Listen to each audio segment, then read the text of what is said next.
The 2024 elections in Botswana are just around the corner, and the youth, who represent over 60% of the population, are stepping up to make their voices heard. In a political landscape that is often overlooked their aspirations, this dialogue is a turning point for youth's participation in the elections. They say it's not just about voting, but about holding the government accountable once they are elected. This time, the youths are saying they won't just vote and walk away.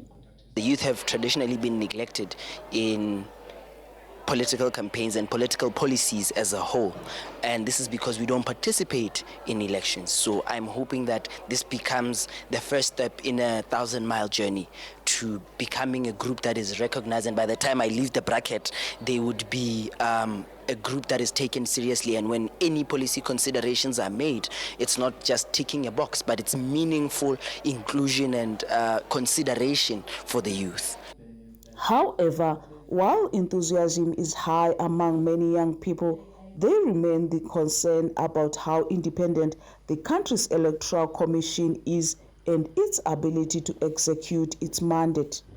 The fact that IEC is under the office of the president really says a lot, because I want to believe the IEC is going to in a way push the narrative that the president has set, although it might not be direct to say if you look at this is the case. But when you sit down and critique and analyze, you'd want to draw a conclusion that indeed the IEC is most probably working under the directives of the president.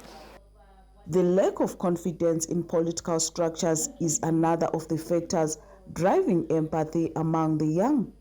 This year, however, they say the unique circumstances, a growing push for civic engagement, and initiatives like Vote 2024 are fostering hope and enthusiasm.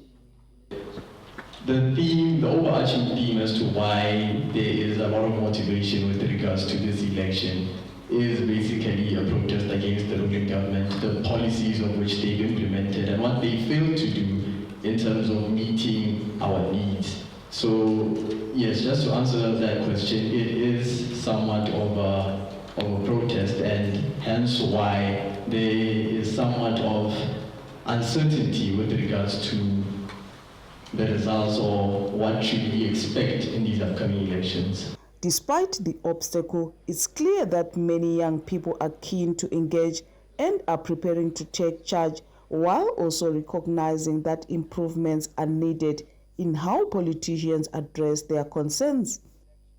I think whoever comes victorious out of these elections should try and address the employment crisis that the youth of Botswana have, because I feel like that's the main issue that we have in Botswana.